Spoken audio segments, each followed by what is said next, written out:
Anong gusto mo? Ano, lablab mo si mami? Lablab mo yan? Oo. Ano?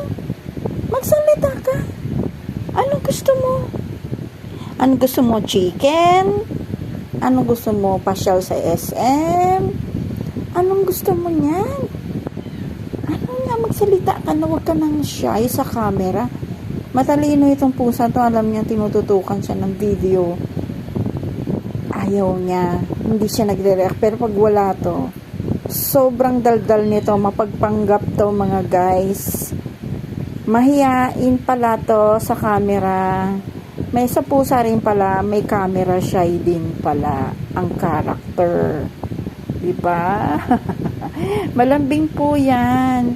Bali 4 months old na po siya. Kinupkup ko po siya, nakita ko lang siya sa may gate namin. Ang liit pa lang po niyan at puro siya muta sa mga mata niya, hindi niya maibuka.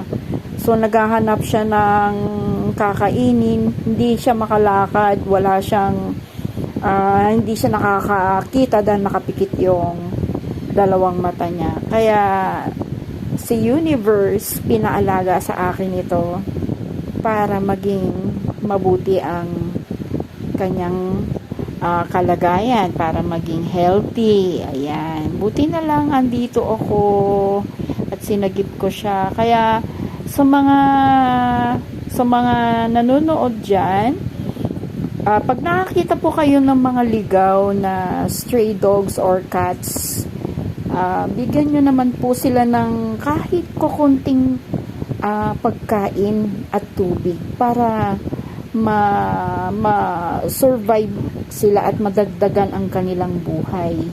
Kahit iparamdam lang natin ang kakapiranggot na pagmamahal na hinihiling nila sa atin. Kaya pinagpapala po ang mga kagaya natin sa mga gustong tumulong sa mga stray dog and cats. Kung kaya nyo naman po silang kupkupin, mas mainam po sana para may nasisilungan sila pag umuulan, pag nagkakaroon ng mga hindi inaasahan na pangyayari na sinusugod ng mga aso o delikado nga po yun nga po yung napaka delikado ng buhay nila pag wala silang tahanan. Kaya iparamdam naman natin kung hindi natin sila kayang kupkupin, at least kahit papano pakainin lang natin para lang sila makasurvive, para hindi sila nag-aagawan at hindi rin sila nag-aaway nung mga kakapwa nila stray.